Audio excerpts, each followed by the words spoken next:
Olá, turma, tudo bem? Bora lá para nossa leitura, né? Mais um dia, graças a Deus. Deus tem preparado tudo para nós, né? Tem sempre uma mesa muito farta para a gente se alimentar da palavra. Graças a Deus por isso. Vamos orar?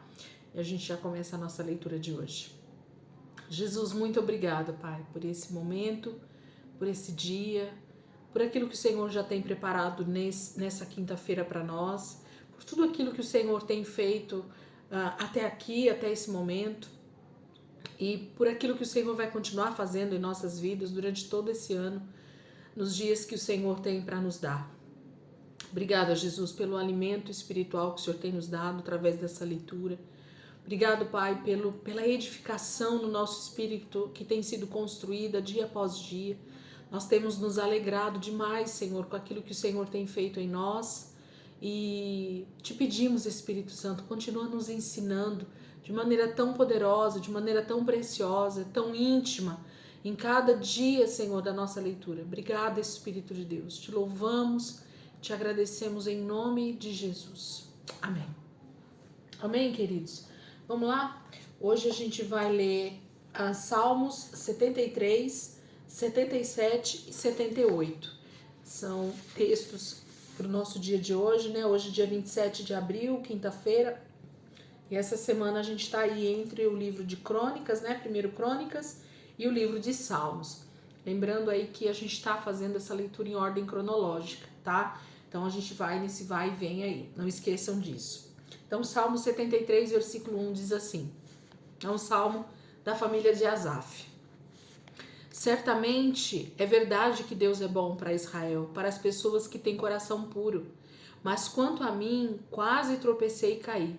Por pouco não abandonei o caminho certo, pois tive inveja dos orgulhosos, vendo o sucesso e a felicidade desses maus. Para eles, a vida é tranquila e sem preocupações. Eles têm boa saúde e estão sempre fortes. Eles não precisam se cansar, nem passam pelos problemas e aflições dos outros homens. Por isso, exibem seu orgulho como se fosse um colar, e a violência lhes serve como uma roupa que cobre o corpo. Por causa de sua riqueza, seus olhos desejam tudo o que seus corações imaginam. São perversos por natureza, conversam com muito orgulho sobre as suas maldades e mentiras. Fazem ameaças contra o próprio Deus, e suas calúnias se espalham por toda a terra. Por isso o povo confuso procura orientação com esses homens e aceita tudo o que eles dizem, como se fosse água pura da fonte. E ainda perguntam, será que Deus sabe o que está acontecendo? Será que o Altíssimo entende o que se passa na terra? Vejam bem o que acontece com os maus. Eles não precisam se esforçar, vivem tranquilos e suas riquezas aumentam a cada dia. Será que foi à toa que eu me esforcei para manter o coração puro e ter as mãos limpas de pecado? Vejam qual foi o resultado: sofrimento o dia inteiro e castigo a cada manhã. Se eu tivesse falado como os maus, seria um traidor do povo de Deus. Mas realmente é muito difícil entender esse fato, o sucesso de pessoas que desprezam a Deus. Então, um dia, quando eu estava no templo de Deus, entendi o triste destino reservado para os maus. Deus os colocou num caminho escorregadio, onde eles caem na mais completa ruína.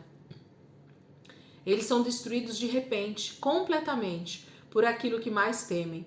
Quando o Senhor entrar em ação, removerá esta gente da sua presença, como um sonho que esquecemos quando acordamos pela manhã. Quando meu coração ficou revoltado contra Deus, as minhas emoções entraram em guerra dentro de mim. Agi como um irresponsável e ignorante diante do Senhor. Minha atitude era de um animal sem entendimento. E apesar de tudo isso, o Senhor estava sempre a meu lado, segurando bem firme a minha mão direita. O Senhor me guia com a sua sabedoria durante esta vida e depois me receberá com honras. Quem mais tenho no céu senão o Senhor? E aqui na terra o que eu mais desejo é a sua presença. Minha saúde pode acabar, meu coração fraquejar, mas Deus é a fortaleza do meu coração e a minha herança eterna. Quem desprezar a Deus será destruído. Quem se afastar do Senhor será castigado com a morte. Quanto a mim, acho maravilhoso viver bem perto de Deus. O soberano Senhor é a minha proteção e por isso proclamarei ao mundo as grandes coisas que ele fez por mim. O salmista aqui faz primeiro uma declaração que se a gente não estivesse lendo a Bíblia, ou se a gente não soubesse que o fim desse texto é um fim que aclama ao Senhor, que realmente mostra a grandeza e o poderio de Deus, nós poderíamos dizer que ele está justamente dizendo verdades que aparentemente são absolutas, que verdadeiramente é isso que acontece, que os ímpios prosperam e que nós que somos justos passamos por dificuldades, por aflições. Mas o salmista então completa dizendo para nós, depois de toda essa declaração que ele faz sobre os ímpios, dizendo que aparentemente eles estão prosperando, né? Ele diz não, o Senhor os destruirá, os tirará da sua presença como um sopro, né? De uma hora para outra, como um sonho que a gente acorda e diz, eu estava sonhando. Acaba, né? De repente acaba. E graças a Deus por isso, porque ele entende que quando ele está na casa de Deus, ele diz no versículo 17, né? Então um dia quando eu estava no templo de Deus, como é maravilhoso, gente, quando a gente está na presença desse Deus maravilhoso, porque ele ministra a nossa vida de maneira tão poderosa, nos mostrando na sua palavra o que realmente é a verdade entre o ímpio e o justo, entre aquele que obedece e aquele que desobedece. Essa é a palavra de Deus. Glória a Deus por isso. Ele termina esse salmo engrandecendo o nome do Senhor, que é poderoso. E é nessa presença que ele deseja estar todos os dias da sua vida. Salmo 77 diz assim, também da família de Asaf. Clamo ao Senhor, em alta voz falo com Deus, procurando a sua ajuda. Estou angustiado e por isso peço ajuda ao Senhor. Oro a ele de noite, estendendo as mãos sem parar. Para mim não haverá alegria até que Deus me tire dessa agonia. Lembro-me de Deus, penso nele e começo a gemer, com o coração pesado, esperando ansiosamente a sua ajuda. Por sua causa não consigo dormir, esperando sua ajuda. Estou tão confuso e perturbado que nem consigo falar. Fico lembrando dos tempos antigos, das coisas boas que aconteceram no passado. Lembro das canções alegres que eu cantava à noite. O meu coração medita e o meu espírito pergunta: será que o Senhor vai nos abandonar para sempre? Será que nunca mais vai se agradar de nós? Teria acabado para sempre o seu amor fiel e cuidadoso? Será que as suas promessas eternas acabaram? Será que Deus se esqueceu de mostrar misericórdia? Será que a sua ira tomou lugar da sua compaixão? Então pensei comigo mesmo, este deve ser o meu problema. A mão direita do Altíssimo não age mais. Começarei então a lembrar das obras do Senhor, os grandes milagres que ele realizou no passado. Pensarei em tudo que ele fez por nós, nas grandes maravilhas. Concentrarei meus pensamentos naqueles milagres. Seus caminhos, ó Deus, são santos e perfeitos. Que Deus é tão grande como nosso Deus? O Senhor é o Deus que faz maravilhas. Mostra a todos os povos da terra o seu grande poder. Com o seu braço forte libertou o seu povo, os descendentes de Jacó e José. As águas viram o Senhor, tremeram de medo, e até o fundo do mar estremeceu. As nuvens negras deixaram cair a chuva, os trovões ressoaram e os raios cortaram o céu de uma ponta a outra. No redemoinho ouvia-se o barulho do trovão, os seus relâmpagos iluminaram o mundo enquanto a terra tremia e sacudia-se violentamente. O caminho que o Senhor fez para o seu povo passou pelo mar, um caminho por águas poderosas, e ninguém viu as suas pegadas. O Senhor guiou o seu povo como um rebanho de ovelhas pelas mãos de Moisés e Arão. O salmista mais uma vez, né, está fazendo esse contraponto entre o momento que provavelmente eles estavam vivendo de perseguição, de angústia, de tristeza. É isso que ele começa falando do Salmo, que parece que Deus se esqueceu, que a ira de Deus prevalece ao invés da sua compaixão. Mas então ele diz assim, eu vou concentrar os meus pensamentos nas grandezas que Deus já fez, naquilo que ele já fez outrora por nós, pelo seu povo, né? Por Jacó e por José, ele diz aqui. E aí ele começa a dizer o quanto Deus já fez coisas grandiosas, poderosas. E a nossa esperança, a nossa expectativa precisa estar justamente no Deus que já fez. Queridos, não há nada novo para o Senhor fazer. Por quê? Porque ele já fez todas as coisas por nós. O que nós aguardamos é exatamente esse tempo oportuno da volta de Jesus, e com isso a ira de Deus então vai se mostrar poderosa para com aqueles que são ímpios, para aqueles que são injustos, para aqueles que decidiram viver uma vida longe de Deus. E teremos uma grata satisfação em estarmos com o Senhor, porque nós perseveramos, porque nós decidimos obedecer, porque nós decidimos olhar para essa palavra e então buscarmos a santificação no Senhor e na sua palavra.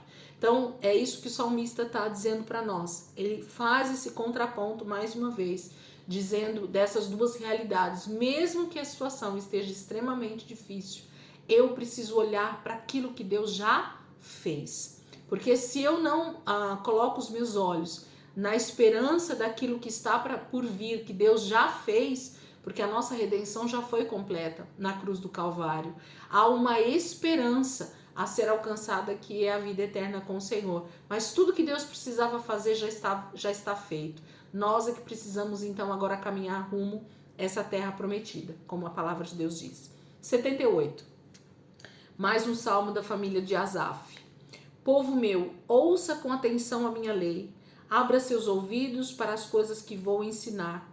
Com ilustrações eu contarei fatos da história do nosso povo, histórias muito antigas, que nossos pais e avós nos contaram e conhecemos muito bem.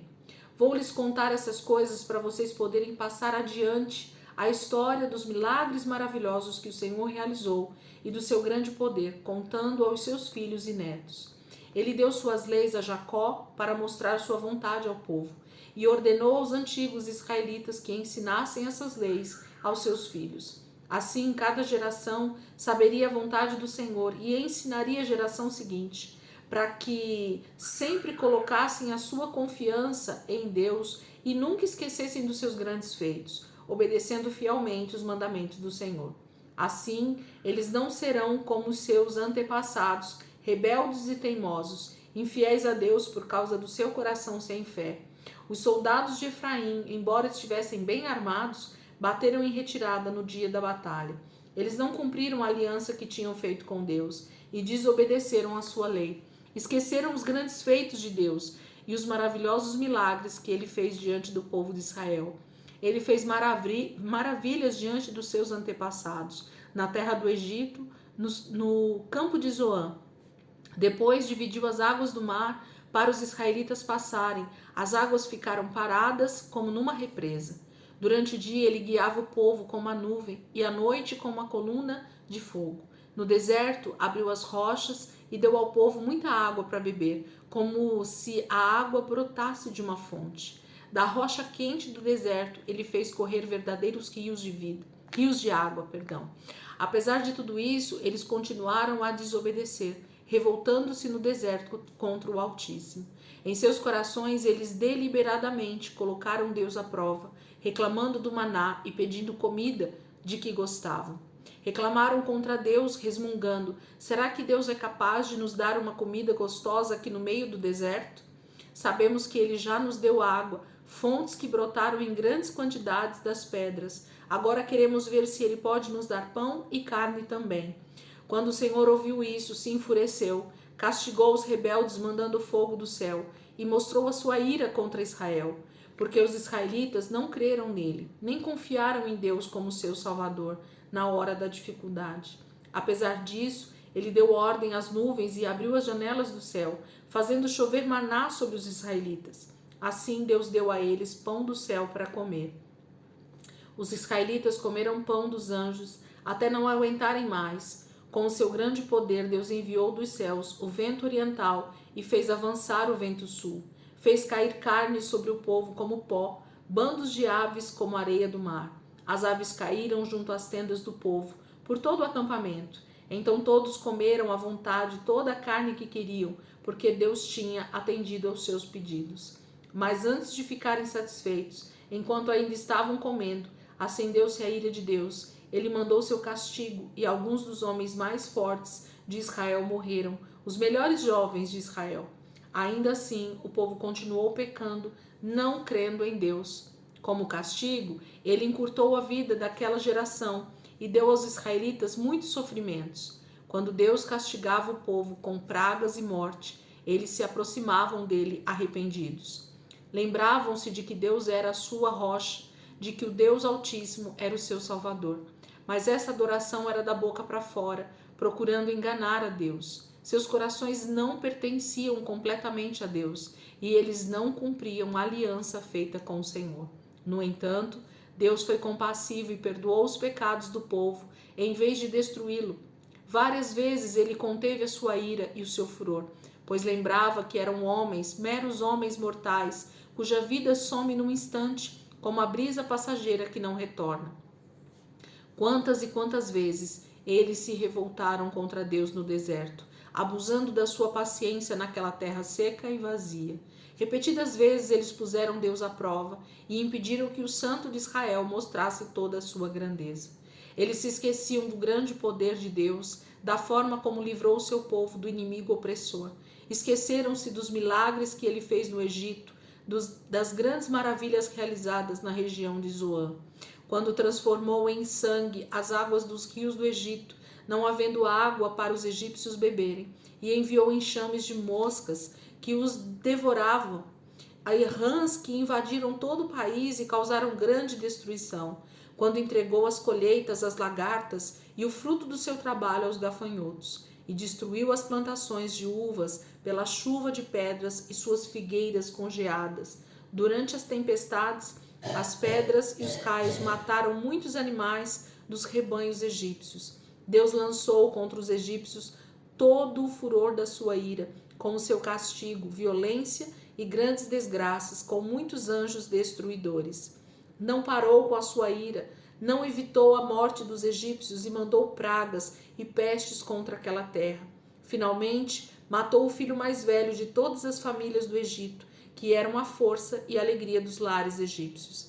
Levou seu povo para fora do Egito, como um pastor guiando suas ovelhas, conduzindo Israel através do deserto. Guiou o povo em paz e em segurança, e assim Israel não teve medo. Seus inimigos, porém, foram afogados no mar. Deus levou o povo até a fronteira da sua terra santa, para as montanhas que ele criou com seu poder. De lá expulsou outras nações, bem diante dos olhos deles, distribuiu a cada tribo as terras por herança, e deixou que os israelitas habitassem em suas tendas. Mas apesar de todas essas bênçãos, continuaram a ser rebeldes e desobedientes a Deus. Abusaram da paciência do Altíssimo, deixando de cumprir a sua vontade. Cometeram os mesmos pecados da geração anterior, desviaram-se do caminho certo, como um arco defeituoso, cujas flechas nunca acertam o alvo. Eles o provocaram, construindo altares pagãos e adorando imagens de falsos deuses no alto dos morros. Sabendo-o Deus, enfureceu-se com o povo de Israel, cansado de tanta desobediência, rejeitou o seu povo completamente. Por isso, abandonou o tabernáculo de Siló, o lugar que era sua casa entre os homens, e deixou que a arca da aliança, o símbolo da glória e o poder de Deus, fosse conquistado pelos inimigos de Israel. Deixou os israelitas morrerem à espada, porque enfureceu-se com o seu povo escolhido. Os jovens israelitas morreram queimados, e as moças não tiveram canções de núpcias. Os sacerdotes foram mortos à espada, e as viúvas nem podiam chorar. Então o Senhor se levantou, como de um sono, como um guerreiro valente despertado do domínio do vinho. Com golpes poderosos obrigou os inimigos a recuar, envergonhando-os para sempre. Ele rejeitou a tribo de José, não escolheu a tribo de Efraim. Em seu lugar, escolheu a tribo de Judá e o monte Sião, o qual amou. Ali ele construiu o seu templo, alto e firme como a terra, eterno como os céus. Escolheu o seu servo Davi, que antes era pastor de ovelhas, tirou-o do pastoreio das ovelhas para ser o pastor de Jacó, o seu povo, de Israel, sua herança. Davi guiou o povo com um coração sincero e atos de sabedoria. É tremendo como o salmista ele vai discorrendo pela história, né? Ele está contando a história de Israel desde o momento em que Deus o chama da escravidão do Egito. Eu amo esses textos, onde a história vai sendo contada através dessa linda canção, dessa linda oração que ele faz, ou dessa linda história que ele está contando através desse salmo. Isso acontece muito em Salmos, isso acontece em algumas pregações de Pedro, Estevão no Novo Testamento. Alguns profetas também fazem isso, se não me engano, Ezequiel faz isso numa das suas, dos seus momentos, né? Outros pequenos profetas também, né? Fizeram também esse tipo de pregação, contando para Israel a sua própria história, lembrando a Israel a sua própria história.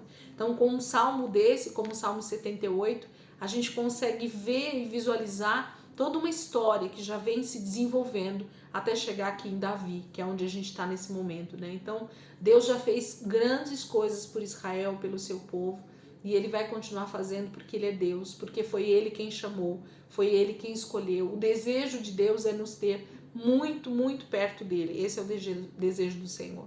Então, que você possa aí dar uma lida novamente nesse Salmo 78, talvez ir marcando aí os textos que você já lembra, os momentos da história que estão acontecendo, né? Se você lembrar, já vai marcando aí. Deus tem grandes coisas para ministrar a minha vida e a tua vida através de um salmo como esse. Nós terminamos aqui então a leitura de hoje, né? Dessa quinta-feira. Amanhã, sexta, nós já vamos para 1 Crônicas, capítulo 6. É um texto grande também, por isso que a gente vai ficar só nesse texto de 1 Crônicas, capítulo 6. Sábado a gente tem Salmos novamente, mais 4 Salmos. E no domingo a gente tem 1 Crônicas novamente. Amém? Então vamos seguindo aí a nossa leitura, que você possa ir perseverando comigo até a gente chegar no final do ano, em nome de Jesus, tá bom? Deus abençoe, ótimo dia aí para vocês, e amanhã, se Deus quiser, a gente tá aqui de volta para continuar a nossa leitura. Deus abençoe.